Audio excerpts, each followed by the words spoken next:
अब हम यहाँ पे डिस्कस करने जा रहे हैं पुली को। पुली एक बहुत ही ज़्यादा इंपॉर्टेंट टॉपिक है और इसके ऊपर क्वेश्चन ज़रूर आता है आपके एग्जाम के अंदर भी, और एक इंपॉर्टेंट कॉन्सेप्ट है ये। तो पुली यहाँ पे दो प्रकार का होता है, एक होता है आइडल, एक होता है रियल। ठीक है। और जो रियल होता है ना, रियल वाले के अंदर क्या होता है कि इस पुली का हम मास भी कंसिडर करते हैं। बेसिकली जो पुली होती है ना आइडल वाली, हम आइडल वाली पढ़ते हैं जिसके अंदर वो मासलेस होती है और फ्रिक्शनलेस होती है। इसके अंदर किसी भी प्रकार का फ्रिक्शन नहीं लग रहा होता है, पुली के अंदर फ्रिक्शन नहीं लग रहा होता है। पुली के द्वारा जो ऑब्जेक्ट लगाए गए उनके अंदर फ्रिक्शन लग सकता है अगर वो एक सरफेस पर टच हो रहे हैं तो। इतना हमें याद रखना है, ठीक है। तो पुली जो खुद होती है ना, वो मासलेस और फ्रिक्शनलेस होती है। अब ये पुली इस्तेमाल किस लिए होती है, पुली कुछ इस प्रकार की दिखती है जिसमें यहाँ क्या होता है, ये एक्सेल होता है, एक्सेल पे आपका ऐसा कुछ ये सर्कुलर ऑब्जेक्ट लगा होता है जो कि ऐसे घूम सकता है। ठीक है। तो फिक्स भी होता है, घूमने वाला भी होता है। तो इसका बेसिक कॉन्सेप्ट क्या है कि आपको भारी भारी जो सामान उठाना होता है तो उसके लिए हेल्प करता है। आप एक तरफ से जो है पुल कर सकते हैं, दूसरी तरफ से ऑब्जेक्ट जो है वो ऑटोमेटिकली ऊपर की तरफ आ जाएगा।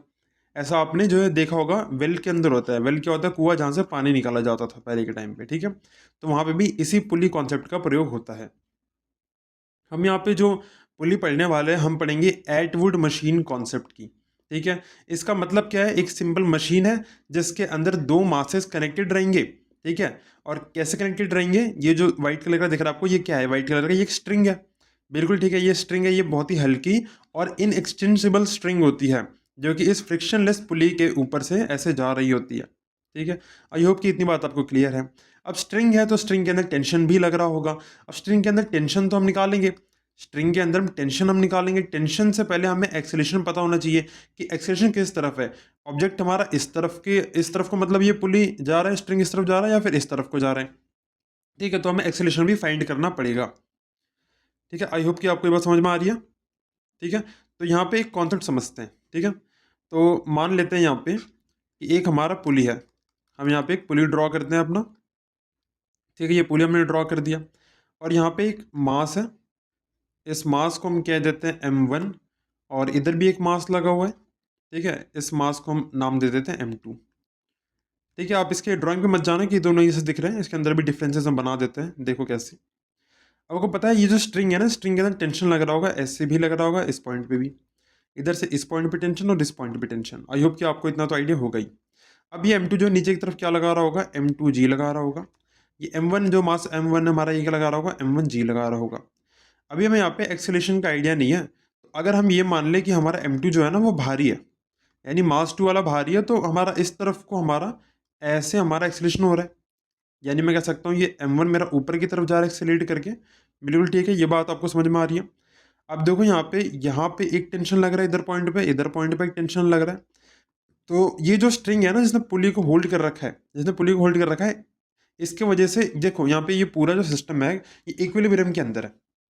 ये पुली कैसा आपका इक्विलिब्रियम के अंदर है। तो यहाँ पे ये दोनों जो टेंशन है ना, दोनों टेंशन कैंसिल आउट हो रही है इस वाले स्ट्रिंग की टेंशन से जिसने पुली को होल्ड करा हुआ है। ठीक है। तो यहाँ पे टी, यहाँ पे टी, तो इसके अंदर 2t लग रहा होगा। ये बेसिक सी बात है बिल्कुल। ठीक है। अब यहाँ पे m2 अगर आपका ज़्यादा है m1 से, तो मैंने मान लिया कि एक्सेलेरेशन ऊपर की तरफ m1 जा रहा है, m2 नीचे की तरफ जा रहा है एक्सेलेरेट करके। बिल्कुल ठीक बात है। अब आपको पढ़ाया गया था कि एफ नेट क्या होता है, नेट फोर्स कैसे निकालते हैं। नेट फोर्स निकालने के लिए बेसिकली मास इंटू एक्सेलरेशन करते हैं, तो नेट फोर्स निकालने के लिए क्या करते हैं, बड़े वाले फोर्स में से छोटे फोर्स को माइनस कर देते हैं। अब ऑब्जेक्ट हमारा नीचे की तरफ जा रहा है, यानी एक्सेलरेशन नीचे की तरफ है, तो जिस तरफ एक्सेलरेशन होता है उसे हम बड़ा मानते हैं, जो कि हमारा m2g हो जाएगा यहाँ इस केस के अंदर।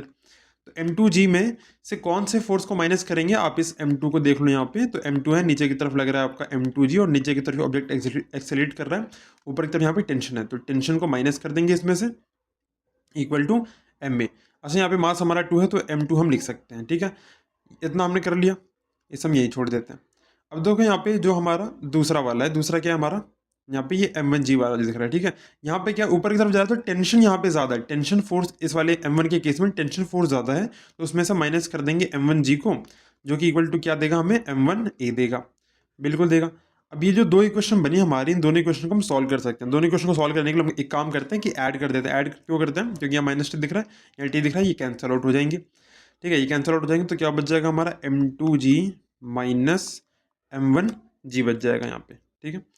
और इक्वल टू में आपका क्या आ जाएगा यहाँ पे, m2a प्लस m1a आ जाएगा। हमने दोनों तरफ ऐड किया है यहाँ पे।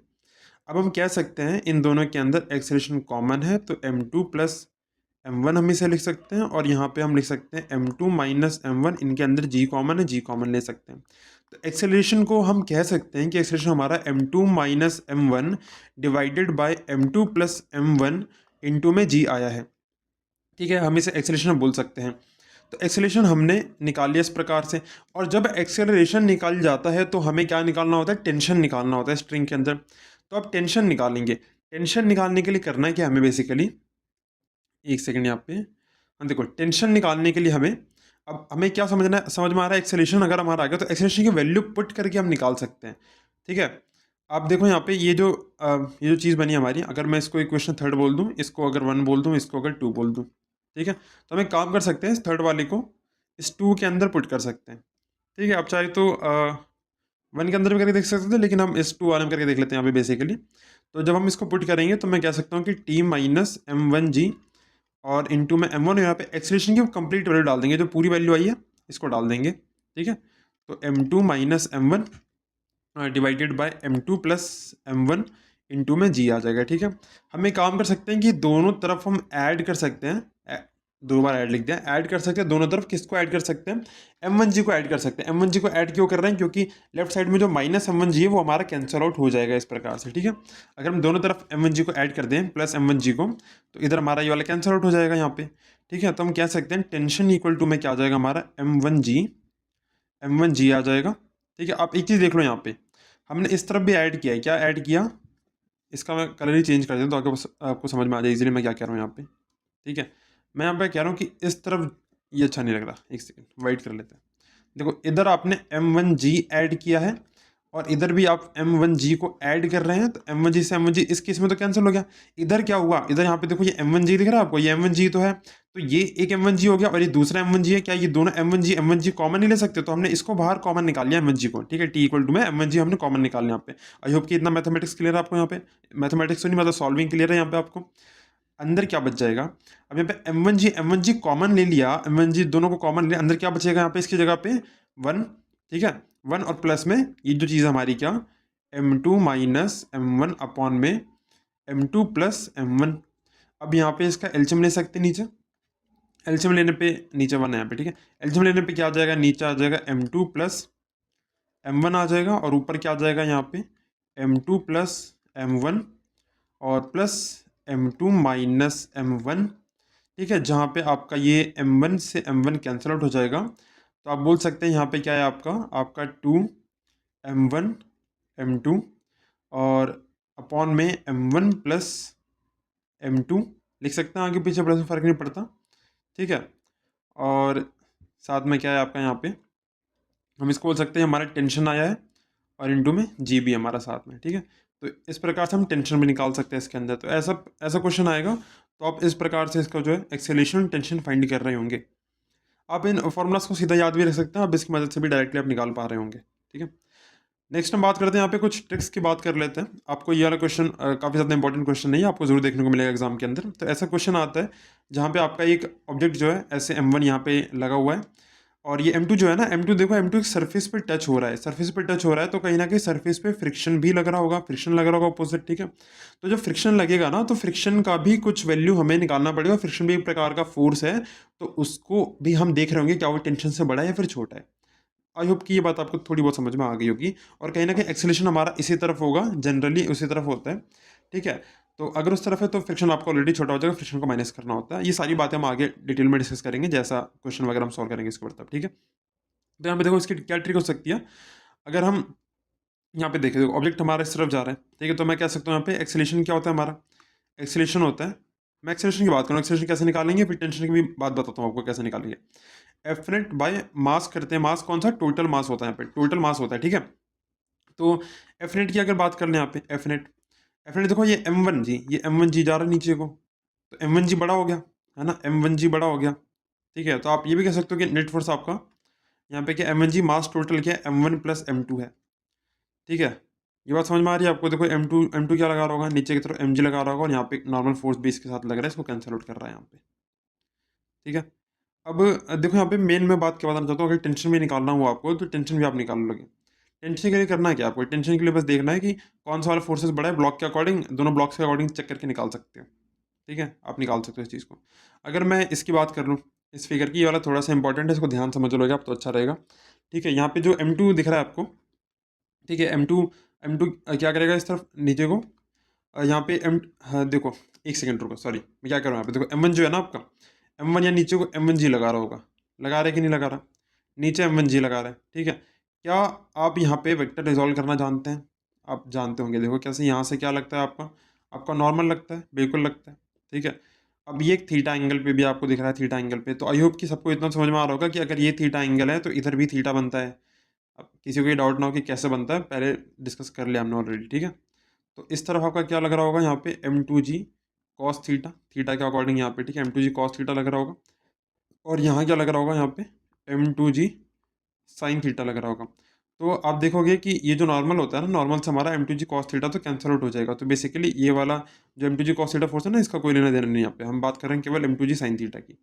ठीक है, एक्सप्रेशन क्या होता है हमारा, F net divide by total mass होता है, टोटल मास होता है। ठीक है, तो हम करेंगे कि यहाँ पे एफ नेट कैसे निकालेंगे, यहाँ पे M2G sine theta, M2G sine theta में से माइनस कर देंगे, देखो इसको, ये क्या है हमारा M1G है, M2G साइन थीटा में से माइनस कर देंगे किसको, M1G को, इस M1G को माइनस कर देंगे यहाँ पे। ठीक है, नेट फोर्स के लिए, और डिवाइड में क्या करेंगे, टोटल मास कर देंगे। ठीक है, अब हो सकता है किसी को लगे ये शॉर्ट ट्रिक्स में ये सब क्या लिखा जा रहा है, तो इसकी कोई दिक्कत नहीं है, जब क्वेश्चंस प्रैक्टिस होंगी तो आपको इवेंचुअली सबको समझ में आ जाएगा कि आखिर क्यों ये सब चीज़ें की जा रही हैं यहाँ पे। हालांकि ट्रिक्स आप याद रखें ना रखें, इट्स नॉट दैट इंपॉर्टेंट, आपके दिमाग में कॉन्सेप्ट पहले क्लियर होना चाहिए, वो ज़्यादा मायने रखता है कि आपको चीज़ें समझ में आ रही है कि हाँ मुझे कैसे नेट फोर्स पता करना है, कैसे मुझे एक्सेलरेशन यहाँ पे जानना होगा। ठीक है, वो सब आपका कॉन्सेप्चुअली दिमाग काम करना चाहिए कि क्या आप सोच रहे हैं, उसके अकॉर्डिंग ही चीज़ें चल रही होंगी। ठीक है, ट्रिक्स वगैरह तो एक कहने की बात हो जाती है, ट्रिक वगैरह कुछ नहीं होती है, सब आपका लॉजिकल ब्रेन कितना काम कर सकता है, वही चीज़ जो है डिपेंड करती है यहाँ पे। ठीक है, अभी एक चीज़ थी यहाँ पे, जैसे यहाँ पे क्या है, स्ट्रिंग के अंदर टेंशन वगैरह बता रखा था। ठीक है, यहाँ पे कोई टेंशन वगैरह का कॉन्सेप्ट नहीं है, तो यहाँ ठीक है, यहाँ हमने टेंशन की तो बात नहीं करी ना, टेंशन की बात नहीं करी, इसी वजह से M2G साइन थीटा या माइनस M1G वगैरह किया जा रहा है यहाँ पे।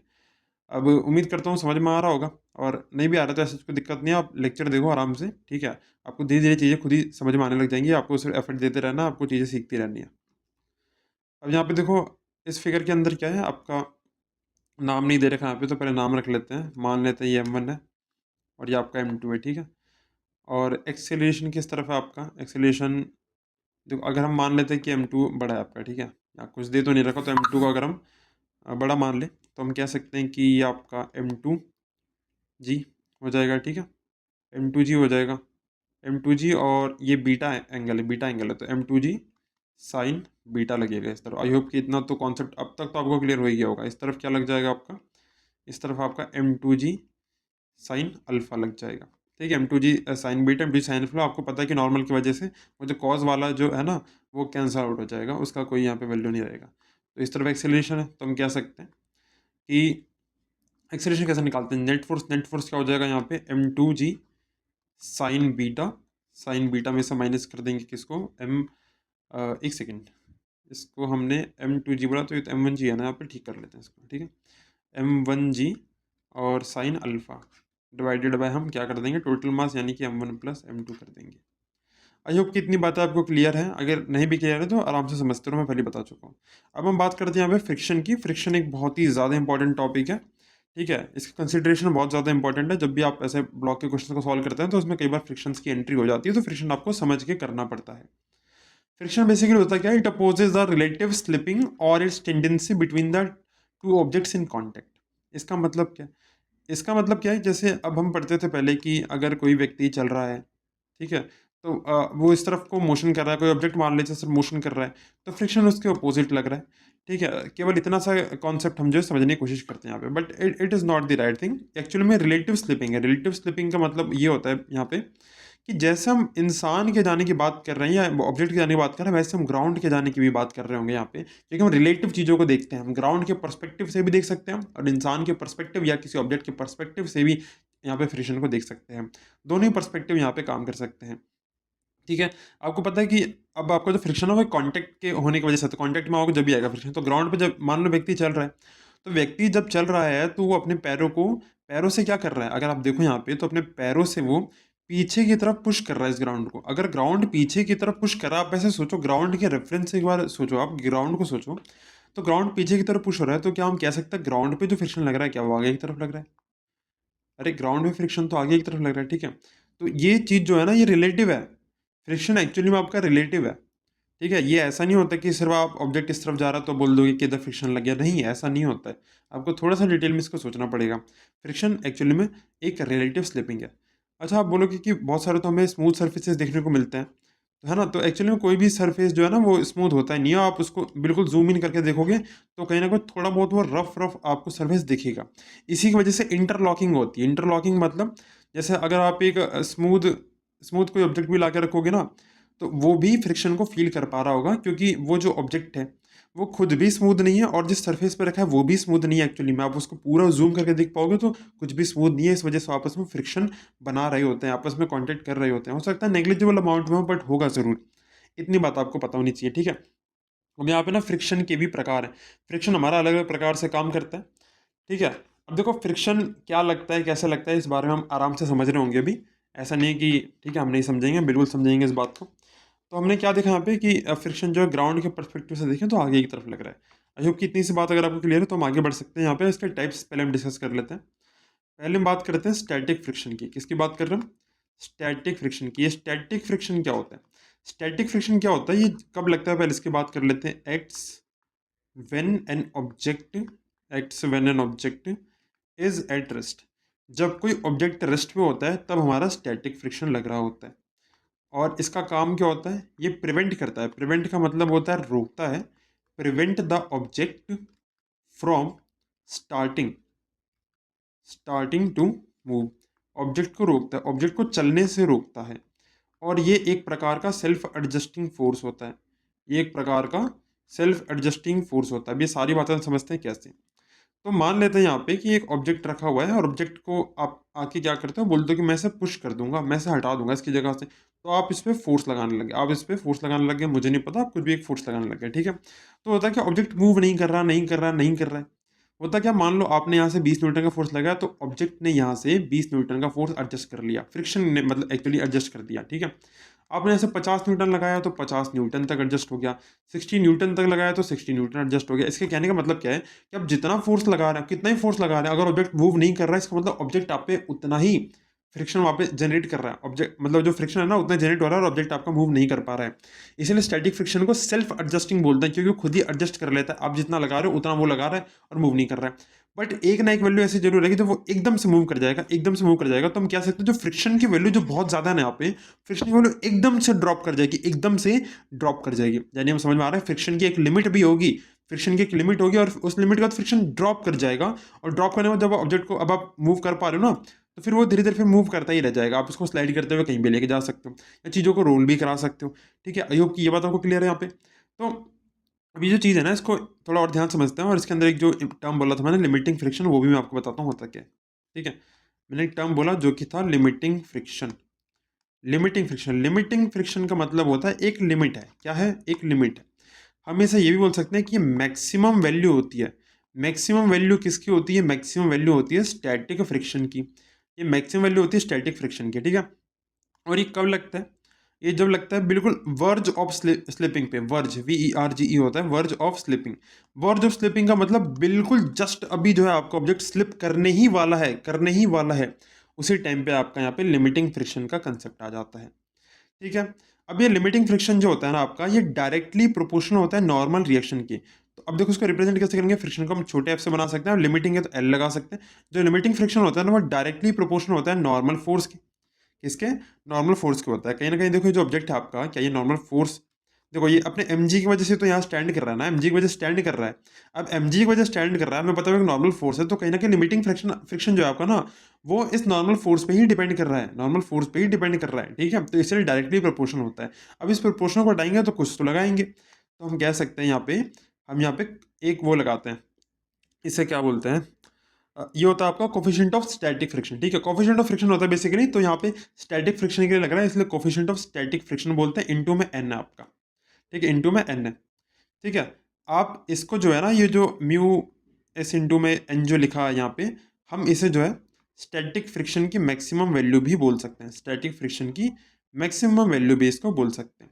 इसे बोलते हैं क्या, लिख देता हूँ फिर भी यहाँ पे, इसे बोलते हैं coefficient of static friction. Static friction क्यों बोला, क्योंकि यहाँ पे एस लगा दिया है ना, समझने के लिए यहाँ पे कॉन्सेप्ट हमारा इसी के अंदर चल रहा है। ठीक है, सो स्टैटिक फ्रिक्शन। ठीक है, अच्छा ये बताता है कि हमें ये जो म्यू होता है ये क्या बताता है हमें, ये हमें बताता है रफनेस। क्या बताता है बेटा जी, ये हमें रफनेस बताता है ऑफ सरफेस। ठीक है, सरफेस हमारा जितना ज़्यादा रफ होगा उतना ही ज़्यादा उसका फ्रिक्शन होगा, यानी कि कोफिशिएंट ऑफ स्टैटिक फ्रिक्शन वहाँ पे बहुत ज़्यादा लग रहा होगा, ऑब्जेक्ट हमारा मूव नहीं कर रहा होगा इजीली। आई होप कि ये छोटी छोटी बात आपको जो क्लियर हो गई यहाँ पे। अब ऑब्जेक्ट हमारा एक टाइम पे आके मूव भी करने लग जाएगा, मूव भी करने लग जाएगा, तो कहीं ना कहीं हम इसको ना ग्राफ के जरिए भी यहाँ पे समझ सकते हैं। अगर मैं यहाँ पे आपको समझाऊँ ड्रॉ करके थोड़ा सा, तो यहाँ पे हम मान लेते हैं कि यहाँ पे यहाँ पे हमारा फ्रिक्शन है। ठीक है, यहाँ हमारा फ्रिक्शन हो गया, और फ्रिक्शन तो लग रहा है यहाँ पे, और हम क्या कर रहे हैं इसके ऊपर फोर्स अप्लाई कर रहे हैं, तो फ्रिक्शन ऊपर की तरफ लग रहा है, नीचे की हम यहाँ क्या कर रहे हैं, मतलब ग्राफ पे समझ लेते हैं इस बात को कि हम फोर्स को अप्लाई कर रहे हैं। ठीक है, अगर हम यहाँ पे फोर्स को अप्लाई कर रहे हैं और फ्रिक्शन हमारा लग रहा है ऊपर की तरफ, तो देखो कुछ समय के लिए तो ऑब्जेक्ट आपका मूव नहीं कर रहा है, बिल्कुल मूव नहीं कर रहा है। ठीक है, यहाँ पे हम कलर चेंज कर लेते हैं, ऑब्जेक्ट आपका बिल्कुल भी मूव नहीं कर रहा है, यानी कि बिल्कुल एक स्ट्रेट लाइन बनेगी। ठीक है, बिल्कुल स्ट्रेट लाइन बनेगी, क्यों, क्यों जितना आप फोर्स अप्लाई कर रहे हो ना उतना ही फ्रिक्शन एडजस्ट कर रहा है। अब सेम समय तो लीनियर लाइन बनेगी कि नहीं बनेगी, बेसिक मैथमेटिक्स से इतना तो पता है सबको, लीनियर बनेगा।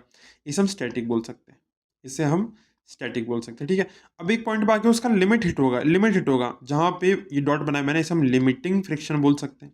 जिस पॉइंट पे लिमिट हिट होगा, अब लिमिट हिट होगा तो फ्रिक्शन की वैल्यू तो घटेगी ना, एकदम से फ्रिक्शन की वैल्यू घटेगी, जब भी तो उसको इजीली मूव करवाएंगे। फ्रिक्शन बहुत ज्यादा तो कैसे मूव कर पाएंगे, फ्रिक्शन कम होगा तभी उसको मूव कर पाएंगे, तो फ्रिक्शन एकदम से कम होगा, थोड़ी सी वैल्यू उसकी कम हो जाएगी, एकदम से ड्रॉप कर जाएगी, ये ड्रॉप कर दी वैल्यू इसकी।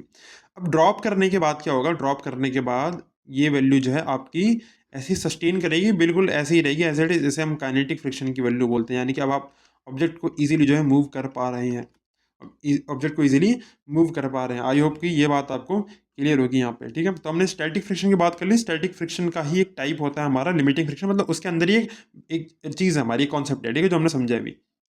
नेक्स्ट हम बात करते हैं यहाँ पे, सेकंड हम बात कर लेते हैं यहाँ पे कि आपका काइनेटिक फ्रिक्शन क्या होता है।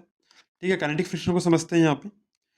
अब देखो यहाँ काइनेटिक फ्रिक्शन जो होता है ना, काइनेटिक फ्रिक्शन के फ्रिक्शन को हम एक प्रकार से स्लाइडिंग फ्रिक्शन का भी नाम दे सकते हैं, क्योंकि इसका चीज़ें हमारी स्लाइड करते हुए जा रही है। ठीक है, ये एक्ट कब करता है, ये एक्ट जब करता है जब स्लिपिंग स्टार्ट हो जाती है। स्लिपिंग मतलब ऑब्जेक्ट हमारा स्लिप करने लग गया है, आप थोड़ी बहुत इंग्लिश तो खुद से भी ले सकते हैं। ठीक है, तो स्लिप करना स्टार्ट कर देता है, तो हम कह सकते हैं यहाँ पे जो फ्रिक्शन है ना आपका, kinetic friction, K for kinetic friction equal to में, अब क्योंकि वहाँ पे हम स्टैटिक फ्रिक्शन के लिए देख रहे थे, यहाँ पे काइनेटिक के लिए देख रहे हैं, तो क्या मैं कह सकता हूँ म्यू हमारा काइनेटिक फ्रिक्शन के लिए, तो के लिख सकते हैं यहाँ पे इनटू नॉर्मल फोर्स। बिल्कुल ठीक है, यहाँ पे ये आपका म्यू का क्या हो जाएगा, पे कोफिशिएंट ऑफ काइनेटिक फ्रिक्शन हो जाएगा। अब सिंपल है, यहाँ पे ये कोफिशिएंट ऑफ काइनेटिक फ्रिक्शन हो जाएगा। ठीक है, अब एक बार समझना है यहाँ पे, ठीक है, कि आपका जो स्टैटिक फ्रिक्शन का जो वैल्यू होता है ना, स्टैटिक फ्रिक्शन वैल्यू वो हमेशा ज़्यादा होगा, किससे ज़्यादा होगा, इस काइनेटिक फ्रिक्शन की वैल्यू से या तो बहुत ज़्यादा होगा या तो इसके बराबर हो सकता है ना, लॉजिकल बात है ये तो। देखो बहुत ज़्यादा स्टैटिक फ्रिक्शन होगा तभी तो ऑब्जेक्ट मूव नहीं कर रहा था ना, और काइनेटिक फ्रिक्शन की वैल्यू तो बहुत कम होगी तभी मूव कर पा रहा है, तो काइनेटिक फ्रिक्शन ऑफकोर्स छोटा ही होगा। तो ये छोटी छोटी बात है, बिल्कुल ईजिली आपको यहाँ पे समझ आ गई होगी। ठीक है, आई होप कि इतना क्लियर है आपको।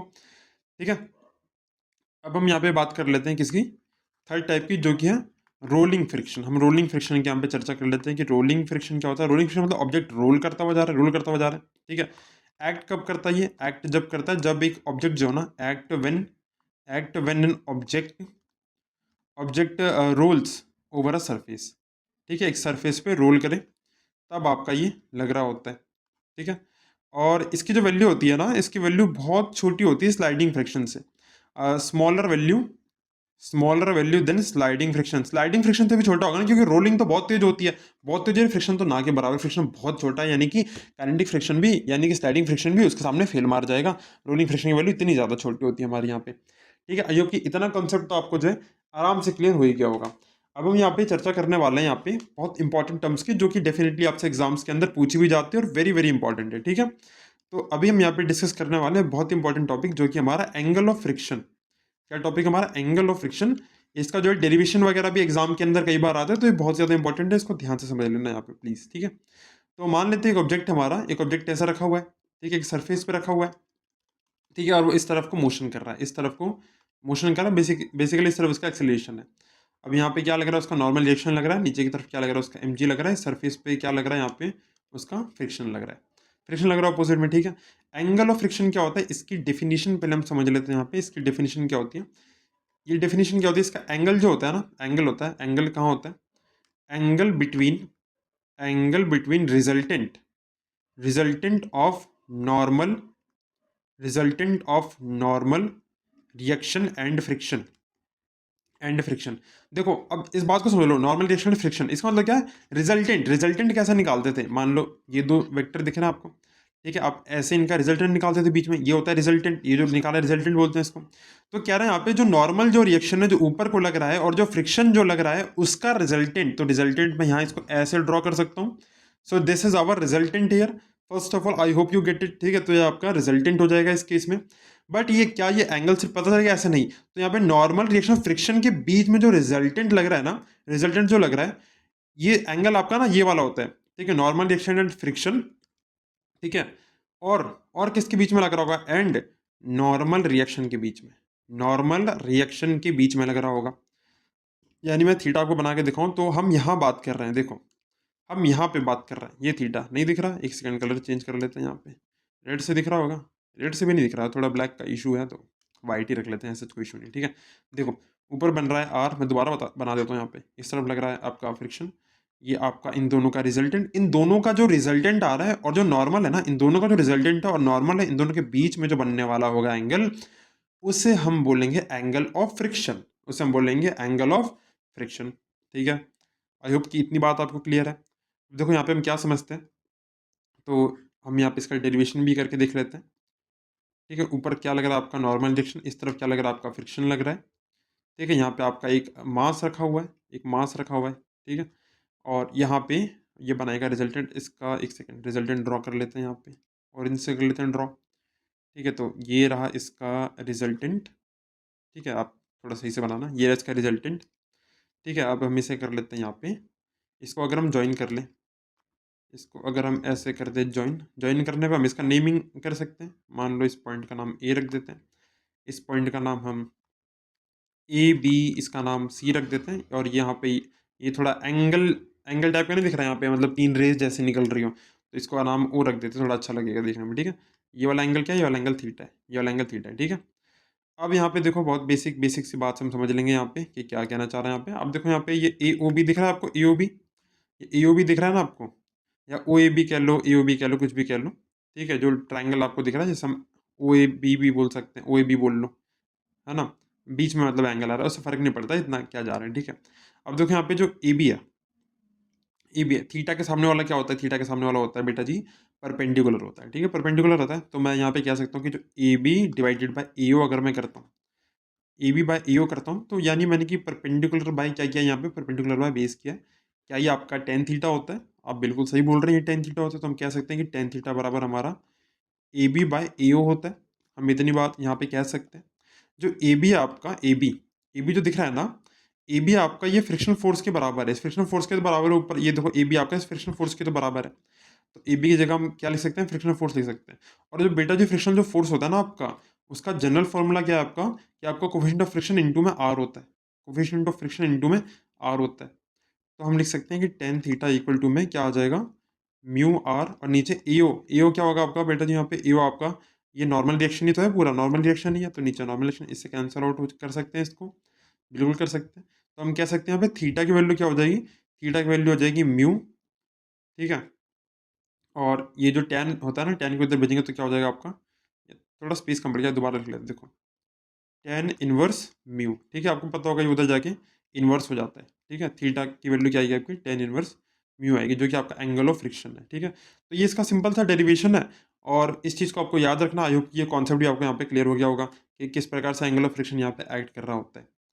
नेक्स्ट हम यहाँ पे बात करने वाले हैं एंगल ऑफ रिपोज की। अब हम क्या डिस्कस करेंगे यहाँ पे, एंगल ऑफ रिपोज डिस्कस करने वाले हैं। एंगल ऑफ रिपोज क्या होता है, एंगल ऑफ रिपोज क्या होता है, देखो रिपोज जो होता है ना, इसका डेफिनेशन लिख के भी समझाता हूँ आपको कि एंगल ऑफ रिपोज का मतलब क्या है।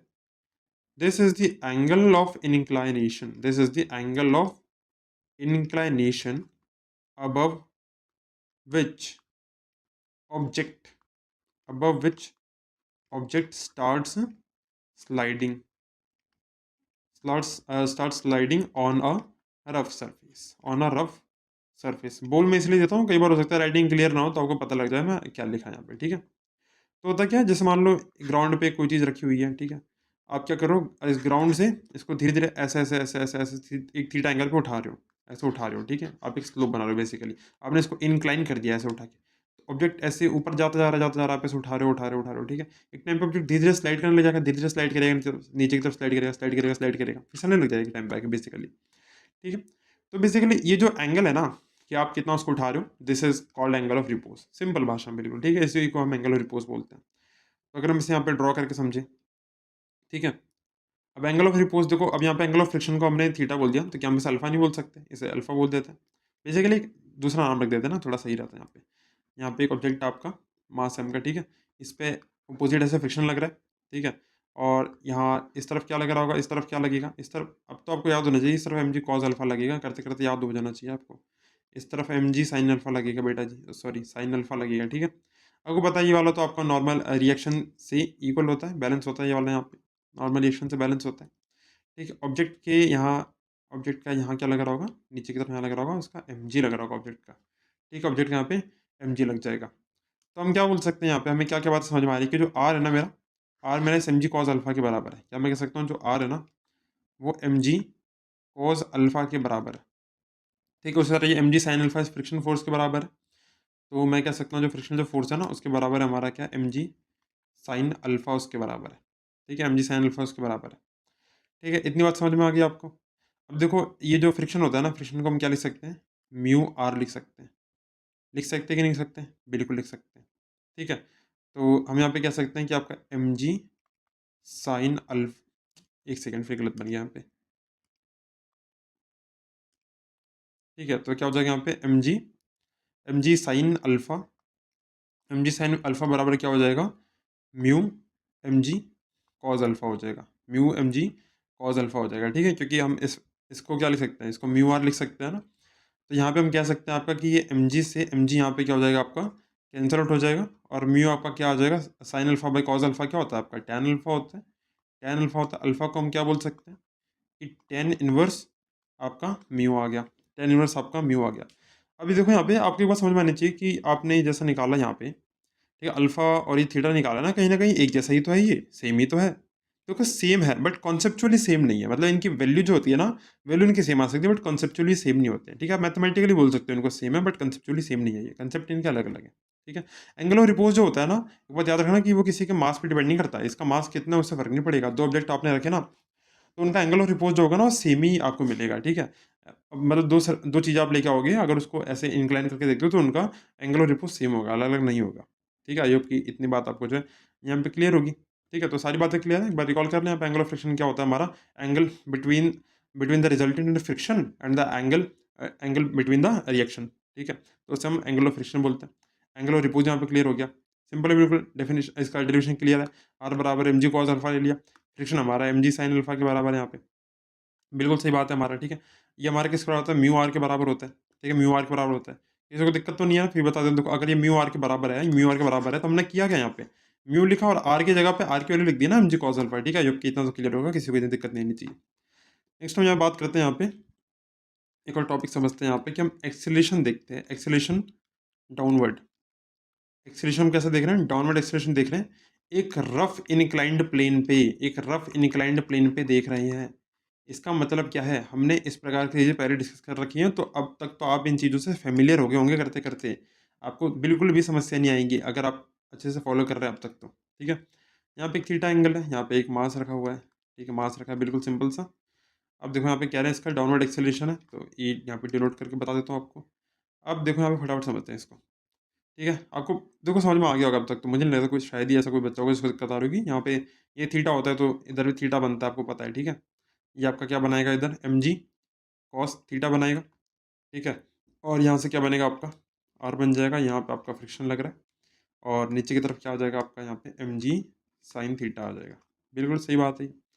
हम यहाँ पे एफ नेट कैसे निकालेंगे, एफ नेट के लिए हम क्या कर सकते हैं, एम जी साइन यहाँ पे थीटा में से माइनस कर देंगे इस फ्रिक्शन को, फ्रिक्शन को हम क्या लिख सकते हैं, म्यू आर लिख सकते हैं। तो हम कह सकते हैं कि M G sine theta minus mu R लिख सकते हैं एफ नेट को। एफ नेट क्या होता है हमारा, मास इंटू एक्सेलेरेशन होता है हमारा, ठीक है, तो एक्सेलरेशन बराबर क्या हो जाएगा हमारा यहाँ पे, हम कह सकते हैं एक्सेलरेशन हमारा M G sine theta minus mu, R की जगह पे क्या आएगा, आर हमारे किसके बराबर है, एम जी कॉस थीटा के, एम जी कॉस थीटा के बराबर है ये। बिल्कुल ठीक है बेटा जी। तो अब क्या दिखता है आपको यहाँ पे कि यहाँ पे आपका एम ए है, ठीक है। तो आप कह सकते हो कि एक्सेलरेशन बराबर आपका क्या आ जाएगा यहाँ पे, आपका यहाँ पे जी। अब देखो समझ में आ रहा है ना, इसके अंदर एम, इसके अंदर एम से एम कट जाएगा, कॉमन लेके काट देंगे तो इतना तो क्लियर होगा। ठीक है, तो जी और अंदर क्या बचेगा आपका साइन थीटा और माइनस का म्यू कॉस थीटा बचेगा। ठीक है, इसमें किसी को दिक्कत तो नहीं है, फिर भी देख लो अगर किसी को आ रही हो तो, कि एम में बराबर हम क्या लिख सकते हैं यहाँ पे, आपका एम ले लेंगे हम कॉमन दोनों में से, है ना। तो क्या बच जाएगा यहाँ पे, देखो आपका जी साइन थीटा नहीं बचेगा, जी साइन थीटा बच जाएगा और अंदर क्या बच जाएगा आपका म्यू जी कॉस थीटा बच जाएगा। तो अगर हम इसको यहाँ से कैंसिल कर दें तो उसके बाद हम जी कॉमन ले सकते हैं। आई होप कि इतना आपको क्लियर है, एक्सप्रेशन इस प्रकार से निकाल सकते हैं। ये हमने क्यों समझा यहाँ पे, जब यहाँ पे एक्सेलेरेशन डाउनवर्ड जो हो रहा है ना आपका, वो एक रफ इंक्लाइंड प्लेन पे हो रहा है। यहाँ पे रफ इंक्लाइंड प्लेन का कॉन्सेप्ट है। रफ इंक्लाइंड प्लेन मतलब यहाँ पे फ्रिक्शन की भी यहाँ पे वैल्यू आपको देखनी पड़ेगी, फ्रिक्शन भी एग्जिस्ट कर रहा होगा।